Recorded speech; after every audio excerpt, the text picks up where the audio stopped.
எந்த பக்கம் திரும்பினாலும் மேங்கோ சாகோ, மேங்கோ சாகோ. இன்ஸ்டாகிராம ஸ்வைப் பண்ணும்போதெல்லாம் மேங்கோ சாகோ. மாம்பழ சீசனே முடிய போகுது. நானும் ஃபைனலா இந்த மேங்கோ சாகோ ட்ரை பண்ணிட்டேன்.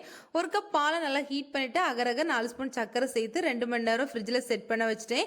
நெக்ஸ்ட் இந்த சாகோ 2 மணி நேரம் ஊற வச்சு ஜவ்வரிசிய நல்லா பாயில் பண்ணி அத தனியா எடுத்து வச்சுட்டேன். நெக்ஸ்ட் இந்த பியூரே ரெடி பண்ணணும். மாம்பழ பீசஸ் எல்லாமே தனியா கட் பண்ணி போட்டு 1 கப் பால் சேர்த்து நல்லா அடிச்சுட்டேன். இந்த டைம்ல சர்க்கரை வேணும்னா இதிலேயே சேர்த்து பிளெண்ட் பண்ணி தனியா எடுத்து வச்சுக்கலாம். எனக்கு சர்க்கரை எதுவுமே ஆட் பண்ணல. மாம்பழமே நல்லா ஸ்வீட்டா தான் இருந்துச்சு.